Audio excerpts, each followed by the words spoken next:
আসসালামু আলাইকুম প্রিয় শিক্ষার্থী বন্ধুরা, আশা করি সবাই ভালো আছো। জাতীয় বিশ্ববিদ্যালয়ের অনার্স প্রথম বর্ষ অর্থনীতি বিভাগ 100% কমন সাজেশন পরীক্ষা 2023 অনুষ্ঠিত 2024 বিষয় মৌলিক পরিসংখ্যান। হ্যাঁ, যারা জাতীয় বিশ্ববিদ্যালয়ে 2023 সালে অনার্স প্রথম বর্ষের ফাইনাল পরীক্ষা দিবা, তোমাদের জন্য আমার এই আয়োজন। যারা মৌলিক পরিসংখ্যান বিষয়টি এখনো শুরু করোনি, ভালোভাবে পড়া এখনো শুরু করোনি, মোটামুটি পড়েছো বা পড়েছো রিভিশন দেওনি, নিয়মিত পরীক্ষার্থী যারা আছে এবং যারা অনিয়মিত অর্থাৎ ইমপ্রুভ যারা দিবা, সবার জন্য এই ক্লাসটি খুবই জরুরি।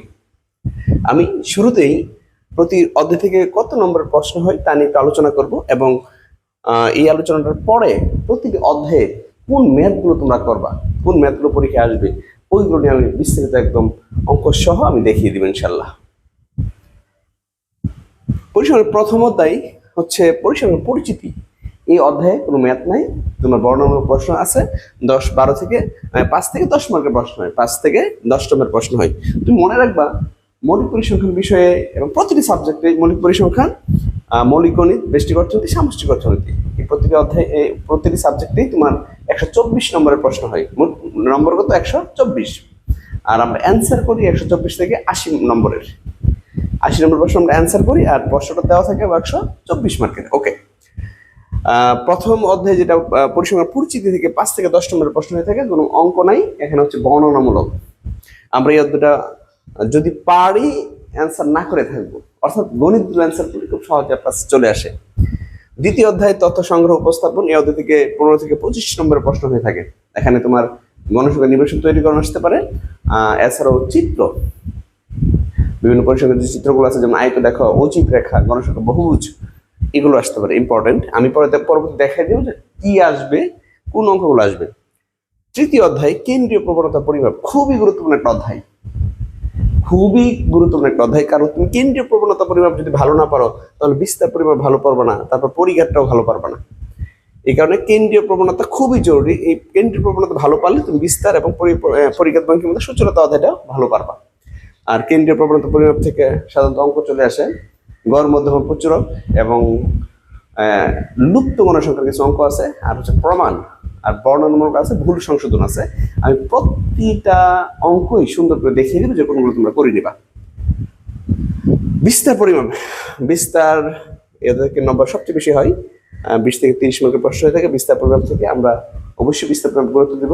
এখানে গুরুত্বপূর্ণ অঙ্কগুলো হচ্ছে পরিমিত ব্যবধান, ভেদাঙ্ক, বিভেদাঙ্ক নির্ণয় করতে হবে, তারপর হচ্ছে প্রমাণ, ঠিক আছে, চতুর্থক, দশমক, শতমক, ঠিক আছে, এই অঙ্কগুলি আমরা করব। এরপরে আছে তোমার পরিঘাত, বঙ্কিমতা, সূচলতা। হ্যাঁ, এই অধ্যায় থেকে 5 থেকে 10 নম্বরের প্রশ্ন হয়। এই অধ্যায় থেকে তোমাকে পরিঘাত বের করতে বলতে পারে, বঙ্কিমতা বা সূচলতা বের করতে বলতে পারেন। কোন অঙ্কগুলো করবো এই কথা আমি দেখাচ্ছি এখন ইনশাল্লাহ। সংশ্লেষণ নির্ভরণ, প্রত্যেক বছরই 5 থেকে 10 মার্কের প্রশ্ন আসে, খুব সহজ একটা অধ্যায়। এখান থেকে আসতে পারে তোমার সংশ্লেষণ নির্ণয় করো, তারপর নির্ভরণের সাহায্যে ভূগোপেক্ষ সঞ্চয় প্রক্রিয়া নির্ণয় করো, এগুলা। আর লাস্টের সপ্তম হচ্ছে সূচক সংখ্যা। সূচক সংখ্যা থেকে তোমার 10 থেকে 15 মার্কের প্রশ্ন হয়। গ বিভাগে একটা অঙ্ক প্রত্যেক বছর দিয়ে থাকে, আর খ বিভাগে একটা বর্ণনামূলক প্রশ্ন আসে।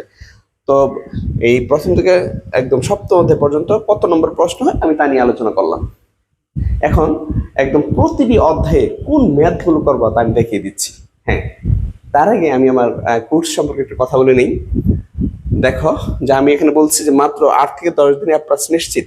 ভাবতে পারো যে মৌলিক পরিসংখ্যার মতো একটা বিষয়, একটা গাণিতিক বিষয়, কিভাবে 8 থেকে 10 দিনে A+ পাওয়া সম্ভব? ইনশাল্লাহ সম্ভব, ইনশাল্লাহ সম্ভব। আমি তোমাদের জন্য যে সাজেশনটা রাখছি, এই সাজেশন সলভ করতে 8 থেকে 10 দিন যথেষ্ট, যদি তুমি 6 থেকে 8 ঘন্টা পড়াশোনা করো। 6 থেকে 8 ঘন্টা পড়াশোনা করো, ইনশাল্লাহ 8 থেকে 10 দিনে খুব ভালোভাবে কমপ্লিট করা সম্ভব। আমি এমনভাবেই সাজেশনটা সাজিয়েছি এবং ম্যাথগুলো এত ধারাবাহিকভাবে দিয়েছি। আমি একটু দেখি ওই যে দেখাচ্ছি তোমাদের যে অনলাইন কোর্সে ভর্তি চলছে, সাজেশন ভিত্তিক কোর্স। এখন যে সময় রয়েছে তোমরা ডিপলি করে শেষ করতে পারবে না, একদম সাজেশন ইনশাল্লাহ 124। আমি আল্লাহর উপর ভরসা রেখে বলি 100% কমন পড়বে সাজেশন থেকে, 100% কমন পড়বে ইনশাল্লাহ।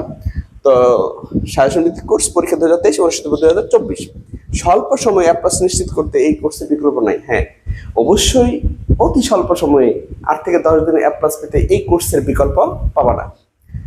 অনার্স প্রথম বর্ষ NU DU7 কলেজ, আমি অনার্স প্রথম বর্ষের যারা জাতীয় বিশ্ববিদ্যালয় আছে এবং ঢাকা বিশ্ববিদ্যালয় অধিভুক্ত 7 কলেজ আছে, তোমাদের জন্য দুটো সাবজেক্ট, এক হচ্ছে মৌলিক পরিসংখ্যান আর হচ্ছে মৌলিক গণিত।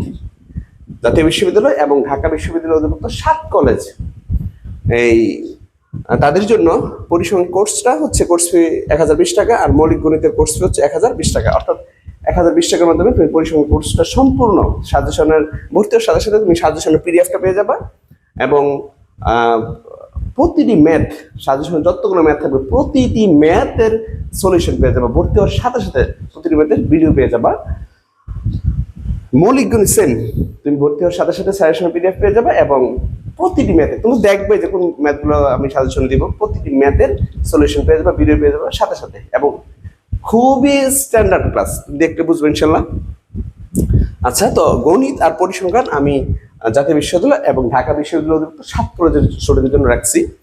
আর অনার্স প্রথম বর্ষ বেস্টিক অর্থনীতি আর সামষ্টিক অর্থনীতি শুধুমাত্র জাতীয় বিশ্ববিদ্যালয়ের শিক্ষার্থীদের জন্য এবছর কোর্সটা রাখা হয়েছে। শুধুমাত্র জাতীয় বিশ্ববিদ্যালয়ের শিক্ষার্থীদের জন্য বেস্টিক অর্থনীতি এবং সামষ্টিক অর্থনীতি কোর্সটা রাখা হয়েছে। আর বেস্টিক অর্থনীতির কোর্সে ভর্তি হওয়ার সাথে সাথে তুমি সাজেশনের পিডিএফ পাবা, এবং হ্যান্ড নোট, যেটা হ্যান্ড নোটের পিডিএফ না, অনেক পেজ তো, ওইটা তোমার কুরিয়ারে পাঠিয়ে দেওয়া হবে। ভর্তি হওয়ার সাথে সাথেই তুমি সাজেশন এবং হ্যান্ড নোট যেটা কুরিয়ারে পাঠিয়ে দেওয়া হবে, এবং প্রতিটি প্রশ্নের ভিডিও পেয়ে যাবা। ভর্তি হওয়ার সাথে সাথে কোর্স ফি মাত্র 1020 টাকা। এই 1020 টাকার মধ্যে কোর্স ফি পাচ্ছ প্লাস হ্যান্ড নোট পাচ্ছ। মৌলিক সামষ্টিক অর্থনীতি কোর্স ফি এবং হ্যান্ড নোট, হ্যাঁ, তুমি ভর্তি হওয়ার সাথে সাথে কুরিয়ারে হ্যান্ড নোট পেয়ে যাবা, আর হচ্ছে সাজেশনের যতগুলো প্রশ্ন আছে সকল প্রশ্নের ভিডিও পেয়ে যাবা, এবং ইনশাল্লাহ এই সাজেশন থেকে শতভাগ কমন পড়বে, তোমরা টেনশন মুক্ত থাকো। আবার এখানে লেখা আছে ভর্তি হওয়ার সাথে সাথে প্রতিটি বিষয়ে সকল প্রশ্নের সমাধানের ভিডিও ক্লাস পেয়ে যাবে। ভর্তি হওয়ার সাথে সাথে এবং গুছানো ধারাবাহিকভাবে অত্যন্ত চমৎকার ভাবে ক্লাসগুলো করা হয়েছে। আর আমি তো বললাম বারবার যে সুন্দর ক্লাস, চমৎকার ক্লাস, এটা যাচাইয়ের তো দরকার আছে, তাই না? তো এটা যাচাইয়ের জন্য দেখো উপরে 4টি বিষয়ের উপরে 100টি ফ্রি ক্লাস। কতটি? 100টি ফ্রি ক্লাসের ব্যবস্থা করছি তোমাদের আমি। আর এটা ভিজিট করতে হবে এই 100টি ফ্রি ক্লাস দেখতে। তোমাকে যদি ফেসবুক গ্রুপ থেকে দেখো তাহলে তোমাকে ফেসবুকে সার্চ দিতে হবে HR economics home. HR economics home Facebook গ্রুপে গেলেই তুমি 100টি ক্লাসের লিঙ্ক পেয়ে যাবা। এর মধ্যে পরিসংখ্যানের ক্লাস আছে 35টার মতো, গণিত আছে 35 থেকে 40, আর বাকি 30-40টা আছে বেস্টিক এবং সামষ্টিক অর্থনীতির। তুমি 100টি ক্লাস দেখে আমার কথা শুনে না, তুমি একদম ধারাবাহিকভাবে পরিসংখ্যানের 35টা ক্লাস আছে দেখো, ম্যাথের 35 থেকে 40টা ক্লাস আছে দেখো, বেস্টিকের 15 থেকে 20টা আছে, সামষ্টিকের 15 থেকে 20 আছে, ক্লাসগুলো দেখো। দেখার পরে তুমি সিদ্ধান্ত নাও যে আসলে ভর্তি হবা না। যদি ক্লাস ভালো না লাগে তাহলে ভর্তি হওয়ার কোনো প্রয়োজন নেই। আর যদি ইউটিউব থেকে দেখো, তাহলে ইউটিউব থেকে দেখতে গেলে অবশ্যই তোমাকে HR ইকোনমিক্স হোম ইউটিউবে ঢুকে সার্চ দিয়ে প্লে লিস্টে যাবা। প্লে লিস্টে যে তুমি বেস্টিক অর্থনীতি সার্চ দিবা, পরিসংখ্যান সার্চ দিবা, মৌলিক গণিত সার্চ দিবা, মৌলিক সামষ্টিক অর্থনীতি সার্চ দিবা, দিলেই তুমি ক্লাসগুলো পেয়ে যাবা। আর যদি এই ক্লাসটা অন্য বর্ষে কেউ দেখে থাকো অথবা নিউ ফার্স্ট ইয়ার দেখে থাকো, অনার্স প্রথম বর্ষ, দ্বিতীয় বর্ষ, তৃতীয় বর্ষ, চতুর্থ বর্ষ, প্রিলি মাস্টার্স এবং মাস্টার্স ফাইনাল ইয়ার্সে একদম ডিপলি করছে এবং সাজেশন ভিত্তিক করছে ভর্তি চলছে। তো আমি অনেক কথা বললাম, ইনশাল্লাহ 8 থেকে 10 দিন A+ সম্ভব। এখনো যারা শুরু করো নাই, যারা ইমপ্রুভ পরীক্ষা দিবা, যদি A+ পেতে চাও আমার এই ফ্রি ক্লাসগুলো দেখো, দেখার পরে অতি দ্রুত ভর্তি হয়ে নাও। ইনশাল্লাহ আমি আল্লাহর উপর ভরসা রেখে বলতে পারি অতি স্বল্প সময়ে ভালো একটা প্রস্তুতি হয়ে যাবে এবং A+ নিশ্চিত হবে। এখন আমি প্রতিটি অধ্যায়ে কোন ম্যাথগুলো করবা এবং কোন বর্ণমূল প্রশ্নগুলো করবা আমি তা নিয়ে আলোচনা করতেছি। সবাই ভালোভাবে মনোযোগ দাও। জাতীয় বিশ্ববিদ্যালয় BSS অনার্স অর্থনীতি প্রথম বর্ষ চূড়ান্ত সাজেশন মৌলিক পরিসংখ্যান পরীক্ষা 2023 অনুষ্ঠিত 2024। আমি শুরুতেই মৌলিক পরিসংখ্যানের গাণিতিক প্রশ্নগুলি নিয়ে আলোচনা করব, এরপর বর্ণনামূলক প্রশ্নগুলো নিয়ে আলোচনা করব এবং এরপর ক বিভাগের প্রশ্ন নিয়ে আলোচনা করব। তো তোমাদের আমি শুরু করব দ্বিতীয় অধ্যায় থেকে। তোমরা জানো প্রথম অধ্যায়ে কোনো গাণিতিক প্রশ্ন নাই, সব হচ্ছে বর্ণনামূলক, যা আমি গাণিতিক প্রশ্নের শেষে আলোচনা করে দিচ্ছি। তো দ্বিতীয় অধ্যায়ের নাম হচ্ছে তথ্য সংগ্রহ ও উপস্থাপন। দ্বিতীয় থেকে প্রতি বছরই 2টি করে প্রশ্ন আসে, অর্থাৎ 2টি গাণিতিক প্রশ্ন আসে। একটা হচ্ছে গণসংখ্যা নিবেশন তৈরি করতে বলে, অন্যটা হচ্ছে চিত্র অঙ্কন করো। তো গণসংখ্যা নিবেশন থেকে আমি টোটাল এখানে 3টা প্রশ্ন রাখলাম, 1 2 3 গণসংখ্যা নিবেশন থেকে তোমাকে এক নম্বরে বলছে যে 10 শ্রেণী ব্যবধান নিয়ে গণসংখ্যা নির্বাচন তৈরি করো। আর 2 নম্বরে বলছে যে উপযুক্ত শ্রেণী ব্যবধান নিয়ে, কিছু বলে না এখানে যে শ্রেণী ব্যবধান কত নিবা। সো যদি এরকম বলা না থাকে, আমরা উপযুক্ত শ্রেণী ব্যবধান নিয়েই গণসংখ্যা নির্বাচন তৈরি করে থাকি। আর 3 নম্বরে বলছে উপযুক্ত শ্রেণী ব্যবধান নিয়ে গণসংখ্যা নির্বাচন তৈরি করো। তাহলে 1 2 3, যদি গণসংখ্যা নির্বাচন তৈরি করো থেকে কোনো অঙ্ক আসে তাহলে ইনশাল্লাহ 1 2 3 থেকে আসবে। এরপরে যাব আমরা চিত্র থেকে। তোমরা জানো পরিসংখ্যানে অনেকগুলো চিত্র রয়েছে, আমাদের সবচেয়ে গুরুত্বপূর্ণ তোমাদের যেটা, সেটা হচ্ছে আয়তলেখ, গণসংখ্যা বহুভুজ আর হচ্ছে অজীব রেখা অঙ্কন। তো আয়তলেখ থেকে আমি 3টা প্রশ্ন রাখলাম, 4 5 এবং 6। 4 5 এবং 6 খেয়াল করতে হবে তোমাদের ভালো করে, 4 5 6। আর ইনশাল্লাহ আয়তলেখ থেকে প্রশ্ন হলে এর বাইরে আসবে না, 4 5 6 থেকে আসবে। এরপর হচ্ছে গণসংখ্যা বহুভুজ। গণসংখ্যা বহুভুজ দেখো এখানে টোটাল 2টি প্রশ্ন রাখলাম, 7 8। যদি গণসংখ্যা বহুভুজ থেকে প্রশ্ন হয় তাহলে 7 8 থেকে হবে ইনশাল্লাহ, 7 8 থেকে হবে। তোমরা দেখো জাতীয় বিশ্ববিদ্যালয়ে 7 নম্বরটা 2019 সালে আসছে, 8 নম্বর 2021 সালে আসছে। এরপর হচ্ছে গণসংখ্যার রেখা। গণসংখ্যার রেখা প্রশ্নটা করে নিও ভালো করে। এই সাজেশনের বাইরে কোনো প্রশ্ন আসবে না, সবগুলো প্রশ্ন আমরা গুরুত্ব সহকারে করে নিব ইনশাল্লাহ। এরপরে গুরুত্বপূর্ণ বিষয় হচ্ছে অজীব রেখা। খেয়াল করো সবাই, 10 11 12 অজীব রেখা। টোটাল আমি এখানে 3টা অজীব রেখা রাখলাম, 10 11 12। তাহলে গুরুত্ব দিবা হচ্ছে গণসংখ্যা নির্বাচন প্রথম 3টা, এরপর আয়তলেখ, গণসংখ্যা বহুভুজ, অজীব রেখা। ঠিক আছে, অজীব রেখা। অজীব রেখা রাখছি আমি 10 11 12। তুমি দেখো অজীব রেখা 10 নম্বর 2020 সালে আসছে জাতীয় বিশ্ববিদ্যালয়ে, 11 নম্বর DU7 করে 2018 সালে আসছে, 12 নম্বর 2015 সালে আসছে, গুরুত্বপূর্ণ। এরপরে দেখো 13 আর হচ্ছে 14, 13 14। 13 নম্বর গণসংখ্যা নির্বাচন তৈরি করতে বলছে। একই সাথে এই গণসংখ্যা নির্বাচন থেকে তুমি আয়তলেখা এবং গণসংখ্যা বহুভুজ অঙ্কন করে নিবা।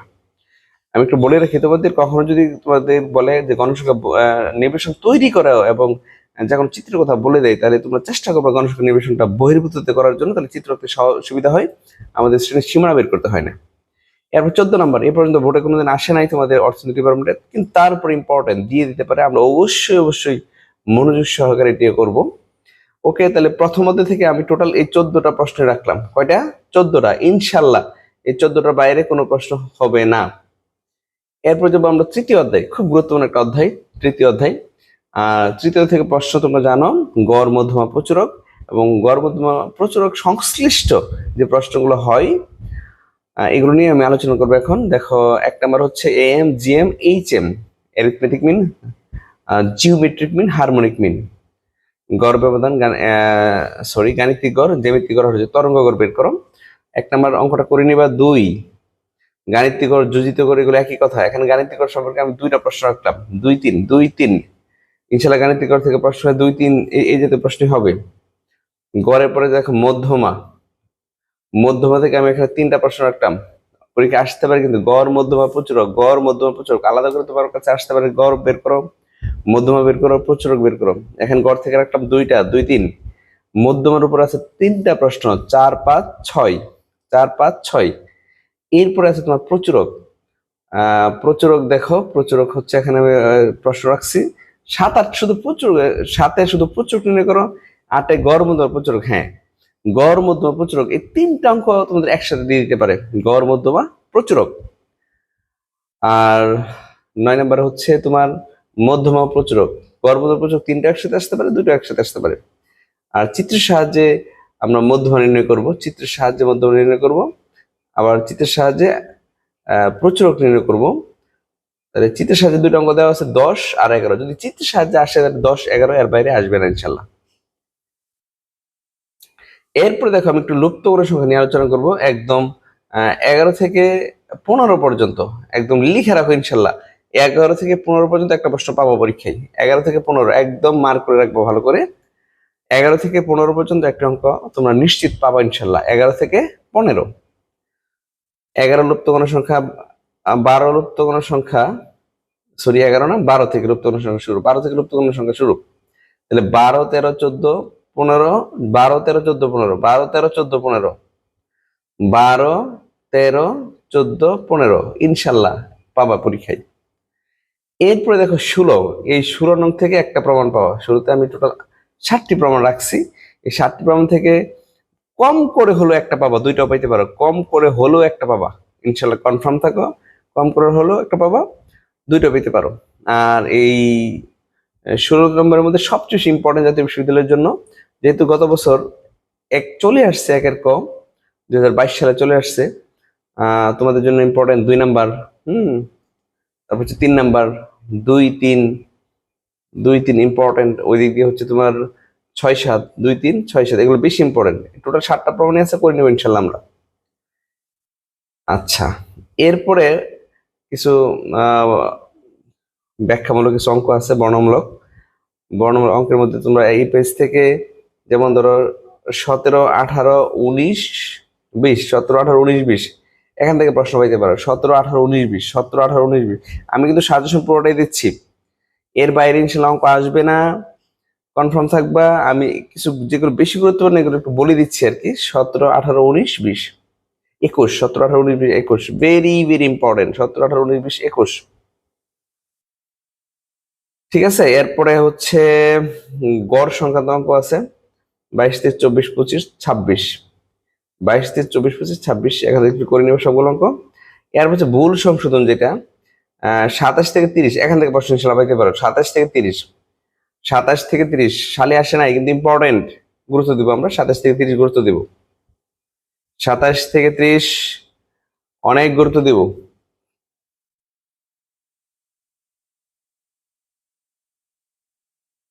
এরপরে দেখো আমরা পরের অধ্যায়ে যাবো বিস্তার পরিমাপ। বিস্তার পরিমাপ থেকে মূলত প্রশ্ন হয়ে থাকে পরিমিত ব্যবধান, ভেদাঙ্ক, বিভেদাঙ্ক নিয়ে। পরিমিত ব্যবধান, ভেদাঙ্ক, বিভেদাঙ্ক। আচ্ছা, এর মধ্যে দেখো 1, 2, 3, 1, 2 একে বলছে শুধু পরিমিত ব্যবধান বের করো, 2 বলছে প্রত্যক্ষ বা সরাসরি পদ্ধতি। আমরা জানি পরিমিত ব্যবধান বের করা বা ভেদাঙ্ক বের করা 3টা পদ্ধতি আছে। এর মধ্যে এখানে শুধু বলছে যে প্রত্যক্ষ বা সরাসরি পদ্ধতিতে পরিমিত ব্যবধান, ভেদাঙ্ক, বিভেদাঙ্ক, পরিসর মানটা বলেছে দ্বন্দ্বস্য হবে, পরিসরাঙ্ক মানটা বলেছে কম্পিউটার টাইপে। আচ্ছা, তাহলে 1, 2, 3, 1, 2, 3 খুব গুরুত্ব দিব। 1, 2, 3 এরকম বিচ্ছিন্ন পদ্ধতি থেকে আসতে পারে। এরপর এই জাতীয় যে প্রশ্নগুলো আছে, যেমন একদম ওই 9 পর্যন্ত, একদম 9 পর্যন্ত আছে তোমার পরিমিত ব্যবধান, ভেদাঙ্ক, বিভেদাঙ্ক। ইনশাল্লাহ 9 পর্যন্ত থেকে প্রশ্ন তুমি পাবা। পরিমিত ব্যবধান, ভেদাঙ্ক, বিভেদাঙ্ক আছে 9 পর্যন্ত। 9টা খুব ভালো করে নিব। এরপরে একটা গুরুত্বপূর্ণ বিষয় হচ্ছে গড় ব্যবধান। অবশ্যই গড় ব্যবধান আমার ভালো পড়তে হবে। গড় ব্যবধান ভালো যদি পারো তাহলে তুমি 12-13 বার পারবা। তোমরা মোটামুটি একটু নিশ্চিত থাকো। 10, 11, 12, 13, 10, 11, 12 থেকে ইনশাল্লাহ প্রশ্ন পাবা। 10, 11, 12 থেকে 10, 11, 12, 13, 10, 11, 12 থেকে প্রশ্ন পাবো ইনশাল্লাহ। এরপরে হচ্ছে দুইয়ের মধ্যে তুলনা করা, যে কে দুজন খেলোয়াড় দেওয়া থাকলে কে ভালো খেলোয়াড়, দুটো কোম্পানি দেওয়া থাকলে কোন কোম্পানির দ্রব্য ভালো। হ্যাঁ, তো এখানে তোমার প্রশ্ন রাখা হয়েছে এই জাতীয় প্রশ্ন ইনশাল্লাহ একটা পাবা। 14, 15, 16 তিনটা একদম মার্ক করে রাখো। 14, 15, 16 তিনটা থেকে ইনশাল্লাহ প্রশ্ন পাবা। 14, 15, 16, 14, 15, 16 এই জাতীয় প্রশ্ন নিশ্চিত থাকো তোমরা, প্রশ্ন একটা পাবা ইনশাল্লাহ। 14, 15, 16, 14, 15, 16। এরপরে দেখো 17 তোমাকে বলছে সম্মিলিত গড় পরিমিত ব্যবধান। 18 দুটো সেট দেওয়া আছে, দুই তুলনা 18, 19 মোটামুটি একই জাতীয় অঙ্ক। 18, 19 পাইতে পারো। 18, 19 গুরুত্ব দিতে হবে। 18, 19। এরপরে আরেকটা বিষয় তোমরা মনে রাখবা, বিস্তার পরিমাপের ক্ষেত্রে গুরুত্বপূর্ণ একটা টপিক হচ্ছে চতুর্থক, দশমক, শতমক। চতুর্থক, দশমক, শতমক ইনশাল্লাহ কনফার্ম লিখে রাখো যে চতুর্থক, দশমক, শতমক থেকে একটা অংশ পাবোই। চতুর্থ, দশম, শতমাংশ থেকে ইনশাল্লাহ একটা অঙ্ক পাবোই। 20, 21, 22, 23, 24, 20, 21, 22, 23, 24 একদম মার্ক করে রাখো। 20, 21, 22, 23, 24, 20, 21, 22, 23, 24 ইনশাল্লাহ। 20, 21, 20, 21, 20, 21, 22, 23, 24 মার্ক করে রাখো যে পাবাই। 20, 21, 22, 23, 24 ওকে। এরপরে ভুল সংশোধন অঙ্ক আছে একদম 26 থেকে 29 পর্যন্ত। এখান থেকে ইনশাল্লাহ অঙ্ক পাইবা।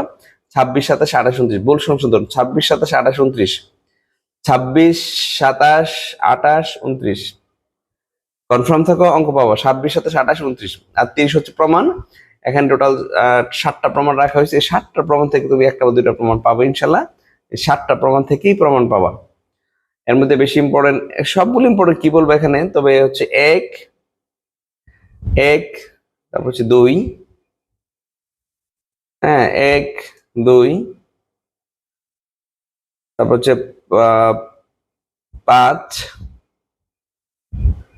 6 7, সবগুলো প্রমাণ একটু ভালো করে করে নিও, সবগুলো প্রমাণ একটু ভালো করে করে নিও। এরপরে যাবো আমরা পঞ্চম অধ্যায়ে, পরিঘাত, বঙ্কিমতা, সূচালতা। সূচালতা থেকে তুমি কেন্দ্রীয় পরিঘাত নির্ণয় করো। কেন্দ্রীয় পরিঘাত বা গড় ভিত্তিক পরিঘাত নির্ণয় করে এখান থেকে প্রশ্ন হবে 1 2 3। ইনশাল্লাহ 1 2 3 থেকে একটা অঙ্ক পাচ্ছ, 1 2 3 থেকে একটা অঙ্ক পাচ্ছ, সহজ অঙ্ক 1 2 3 একটা অঙ্ক পাবা তোমরা। আর আমি আমার ক্লাসগুলোতে এত সুন্দর করে, তুমি যদি চিন্তা করো যে আমি একদিনে পরিমিত পরিঘাত বঙ্কিমতা সূচালতা শেষ করবো, ইনশাল্লাহ একদিনে সম্ভব। এত সুন্দর করে আমি আলোচনা করছি। তারপর হচ্ছে 4 নাম্বার যে কোয়েশ্চনটা আছে, এটা খুব ভালো করে পড়ে নিবা। 4 নাম্বার, প্রথম 4টি কেন্দ্রীয় পরিঘাত থেকে অশোধিত পরিঘাতের মধ্যে প্রকাশ করো। Very very important. আর তুমি যদি এটা না পারো তাহলে কিন্তু অনেকগুলো অঙ্কে পারবে না। এটা শেখা খুবই জরুরি, 4 নাম্বারটা। এরপরে হচ্ছে গড়, ভেদাঙ্ক, বঙ্কিমতা, সূচালতা বের করার অঙ্ক, যেমন 5 6 7 8, 5 6 7 8 9, 5 6 7 8 9, একদম মার্ক করে রাখো, ইনশাল্লাহ পাবা একটা। 5 6 7 8 9, 5 6 7 8 9, 5 6 7 8 9, 5 6 5 6 7 8 9, 5 6 7 8 9, ভেরি ভেরি ইম্পর্টেন্ট। এরপরে তুমি প্রশ্ন বঙ্কিমতা থেকে যে কাল পিয়ারসনের বঙ্কিমতা নির্ণয় করো, যেমন 11 12, 11 12 13 14, 11 12 13 14 15, 11 12 13 14 15, 11 12 13 14 15। ইনশাল্লাহ এই বঙ্কিমতা থেকে প্রশ্ন পাবো। কাল পিয়ারসনের বঙ্কিমতা নির্ণয় করো, 11 12 13 14 15। এরপর হচ্ছে 16 17 বঙ্কিমতাঙ্ক, বা আমরা যখন তুমি দেখো একটু 16 নম্বর হচ্ছে খোলা শ্রেণী বিশিষ্ট, কারণ 5 এর কম বলছে, 35 বেশি বলছে। খোলা শ্রেণী বিশিষ্ট হলে বঙ্কিমতাগুলো বের করতে হয় বাউলির সূত্রের সাহায্যে। তো বাউলির সূত্রে আমি 2টা অঙ্ক রাখলাম, 16 আর 17। 16 আর 17 হচ্ছে বাউলির, 16 আর 17 হচ্ছে বাউলি। তো এখানে হচ্ছে কাল পিয়ারসন করে নিবা, বাউলি করে নিবা। ওকে। আর 17 নম্বর প্রমাণ, 17 নম্বর প্রমাণ। প্রমাণ তোমরা 4টা প্রমাণই রাখছি, তবে 1 4 খুব ভালো করে করে নিবা। 1 4 খুবই ভালোভাবে করে নিবে, ইনশাল্লাহ 1 আর 4 থেকে একটা অঙ্ক পাইতে পারো। এরপরে যাবো আমি ষষ্ঠ অধ্যায়ে, সংশ্লেষণ ও নির্ভরণ। এখানে তোমার 2 3 জাতীয় প্রশ্ন হয়। প্রথমত হচ্ছে সংশ্লেষণ নির্ণয় করো, এরপর হচ্ছে গুণানুক্রমিক সংশ্লেষণ। তো সংশ্লেষণ নির্ণয় করো, তুমি যদি একটা অঙ্ক পারো, যেমন ধরো এটাও আসলে তুমি যদি চেষ্টা করো আমি একদিন শেষ করে ফেলবো, ইনশাল্লাহ একদিনে পসিবল।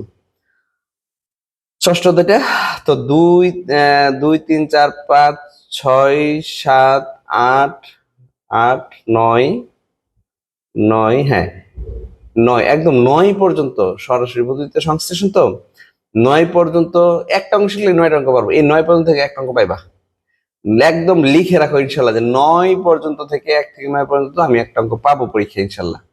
কত বললাম? 1 2 3 4, এগুলো সব বলছে সংশ্লেষণ নির্ণয় করো। আর আমরা তো জানি সংশ্লেষণ, সহসম্বন্ধ, সংশ্লেষ, সংশ্লেষাঙ্ক, সহসম্পর্ক, এগুলো সব এক বিষয়। তাহলে একদম 1 থেকে 9 পর্যন্ত, 1 থেকে 9 পর্যন্ত ইনশাল্লাহ নিশ্চিত থাকো, 1 থেকে 9 পর্যন্ত প্রশ্ন পাবা। একদম লিখে রাখো খাতায় যে 1 থেকে 9 পর্যন্ত আসবে, খাতায় লিখে রাখো ইনশাল্লাহ 1 থেকে 9 পর্যন্ত।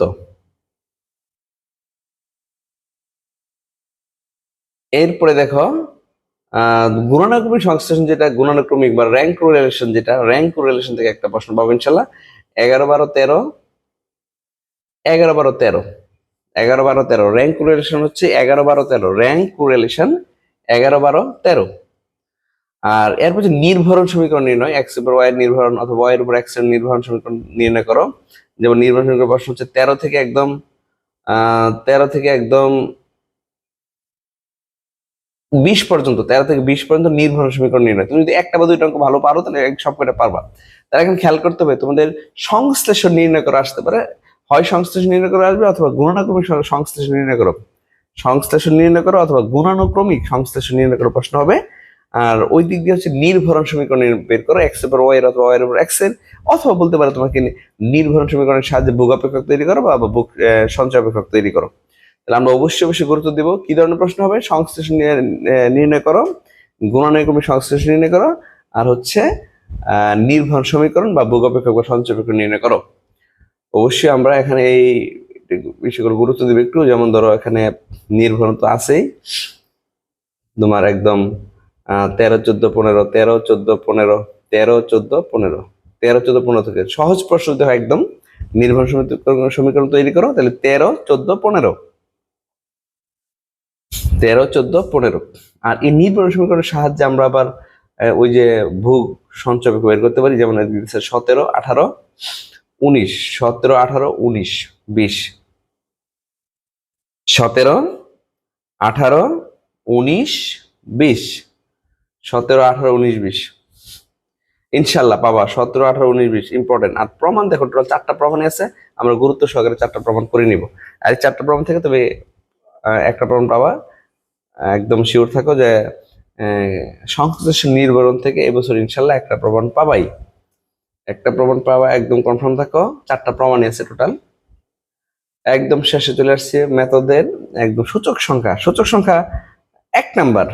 একের মতো করে এখানে আমি আরো অনেক কিছু প্রশ্ন রাখছি, যেমন লেসপিয়ার Paasche Marshall Fisher, Laspeyres Paasche Marshall Fisher 1 number আইবে, ভেরি ভেরি ইম্পর্টেন্ট, লেখা রাখা একদম ভেরি ভেরি ইম্পর্টেন্ট। 1 নাম্বার প্রশ্ন আমি পাবো ইনশাল্লাহ। আর একের মতো করে 2, 3, 4, 2, 3, 2, 3, একের মতো 2, 3, 1 যেরকম 2, 3 একই রকম।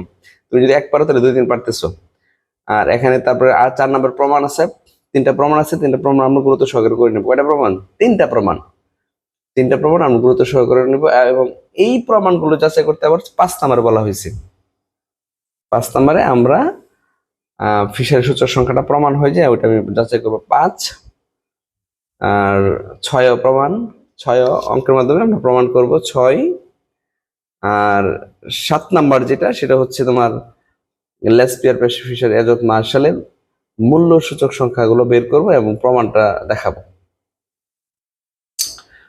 8 নাম্বার ফিশারের পরিমাণ মূল্য সূচক সংখ্যা বের করো। 8, 9 জীবনযাত্রার ব্যয় থেকে আমি 2টা অঙ্ক রাখলাম, একটা অঙ্ক রাখলাম শুধু টোটাল জীবনযাত্রার ব্যয় থেকে। যেমন ধরো 9 নাম্বারটা, জীবনযাত্রার ব্যয় থেকে শুধু 9 নাম্বার প্রশ্নটা রাখা হয়েছে। একটা প্রশ্ন একটা জীবনযাত্রার ব্যয় থেকে ইনশাল্লাহ পাবা। আর এরপরে 10 হচ্ছে যৌগিক গড় বা ভারযুক্ত গড়। 10, 11, 10, 11 যৌগিক গড় বা ভারযুক্ত গড়। 10, 11 যৌগিক গড় আর হচ্ছে ভারযুক্ত গড়। ওকে, এখানে হচ্ছে যে কোর্সগুলো আমি নিচ্ছি এবার ফার্স্ট ইয়ারের জন্য, মৌলিক গণিতের 1020 টাকার মধ্যে পুরো সাজেশনের সমাধান পেয়ে যাবা। এবং মৌলিক পরিসংখ্যান মাত্র 1020 টাকার মাধ্যমে এখন তোমাদেরকে যে অঙ্কগুলো দিলাম সাজেশন, প্রতিটা অঙ্ক, একটা অঙ্ক বাদ নাই, একদম প্রথম থেকে শেষ পর্যন্ত প্রত্যেকটা অঙ্কের সমাধান মাত্র 1020 টাকা পাচ্ছ। খুবই স্ট্যান্ডার্ড। ইনশাল্লাহ তুমি পড়লে শুধু ভালোই লাগবে। একদম 7-8 দিনে, একদম 10 দিনের ভিতরে দেখবো কোর্স কমপ্লিট। একই সাথে বেসিক সামষ্টিকের ভিডিও প্লাস হ্যান্ড নোট। আর ভর্তি হতে অবশ্যই হোয়াটসঅ্যাপে নক করবা, হোয়াটসঅ্যাপে 2টা নাম্বার দেওয়া আছে। আচ্ছা, এরপর আমি বর্ণনামূলকে যাবো। বর্ণনামূলক খেয়াল করো, প্রথম থেকে আমি 4টা প্রশ্ন রাখলাম, এর মধ্যে 1, 4 বেশি ইম্পর্টেন্ট, 1, 4 বেশি ইম্পর্টেন্ট। দ্বিতীয় অধ্যায় থেকে 1 ভেরি ভেরি ইম্পর্টেন্ট, 1। তারপর হচ্ছে 3, আমরা সবগুলো কিন্তু পড়বো, সাজেশন কিন্তু আমার সবটা, সাজেশন আমার সবটা। এখান থেকে বর্ণনামূলক প্রশ্নগুলো বেশি আলোচনা করবো, আমি যে কটা বলি এগুলো বেশি আলোচনা করবো। যেমন 1, 3, 1, 3, 6, 1, 3, 6, 8, 9 খুব ভালো করে পড়বো। এরপর তৃতীয় অধ্যায় যাও। তৃতীয় অধ্যায় থেকে যেটা করবা 6 নাম্বার লেখা রাখো, ইনশাল্লাহ পাবা। 6, 6, 6 ভেরি ভেরি ইম্পর্টেন্ট। 1, 1, 4, 6 সবগুলো পড়বো। 1, 4, 6 বেশি গুরুত্ব দিবা, 1, 4, 6 বেশি গুরুত্ব দিবা। চতুর্থ অধ্যায়ে টোটাল 5টা প্রশ্ন রাখা হয়েছে, এর মধ্যে 1 নাম্বার ভেরি ভেরি ইম্পর্টেন্ট। 1, 3, 1, 3, 1, 3 খুব বেশি ইম্পর্টেন্ট। 1, 3, 5, 1, 3, 5। এরপরে দেখো পঞ্চম অধ্যায় পরিঘাত বঙ্কিমতা সূচলতা। পরিঘাত বঙ্কিমতা সূচলতা থেকে 6টা প্রশ্ন রাখা আছে। এর মধ্যে 1 নাম্বার, 5 নাম্বার, 1 নাম্বার 5, 6, 1, 1, 1, 4, 5, 1, 4, 5, 1, 4, 5 সবগুলো পড়বো। 1, 4, 5 বেশি গুরুত্ব দিবা, 1, 4, 5 বেশি গুরুত্ব দিবা। সংশ্লেষণ নির্ভরণ 2 নম্বর প্রশ্ন আসবেই ইনশাল্লাহ। 2, 2, 4, 2, 4, 6 ষষ্ঠ অধ্যায় থেকে 2, 4, 6 সবগুলো ভালো করে পড়বা। 2, 4, 6 বেশি গুরুত্ব দিবা, আসবেই মনে করে পড়বা। 2, 4, 6 এরপর হচ্ছে তোমার সপ্তম অধ্যায় থেকে তোমার 2 নম্বর প্রমাণটা 100% দিয়ে রাখবে ইনশাল্লাহ। 2 নম্বর প্রমাণ, তারপর হচ্ছে 2 নম্বর প্রমাণ 3, 5, 3, 5, 6, 7 এগুলো বেশি গুরুত্ব দিয়ে পড়বা। আর ক বিভাগের জন্য যেটা করবা সেটা হচ্ছে 2015 থেকে 2021 সালের বোর্ড প্রশ্ন পরীক্ষা তাইলে হবে। আর এমনিতে যখন তুমি পরিসংখ্যান কোর্স কমপ্লিট করবা, একদম A to Z course complete যখন হয়ে যাবে, সাজেশন ভিত্তিক কোর্স কমপ্লিট হয়ে গেলে তুমি ব্রিফ কুইশন যেই 12টা আসে 10টা দিতে হয়, এই 12টা থেকে তুমি 7-8টা তো এমনিতে কমন পাবা, আর বাকিটা সাল করে নিবা, ইনশাল্লাহ যথেষ্ট। তো এর বাইরে ইনশাল্লাহ পরীক্ষায় কিছু আসবে না, তোমরা নিশ্চিত থাকতে পারো। 100% কমন পাবে, এখান থেকে 100% কমন পাবে, একদম কনফার্ম থাকো। ঠিক আছে, তো সবাই ভালো করে পড়াশোনা করো, আর অতি অল্প সময় পরিসংখ্যান যদি A+ পেতে চাও তাহলে অবশ্যই আমার কোর্সটা নিয়ে নাও। অতি অল্প সময় তুমি A+ এর একটা প্রস্তুতি নিতে পারবা। সবাই ভালো থাকো, সুস্থ থাকো, আমার জন্য দোয়া করবা। আসসালামু আলাইকুম।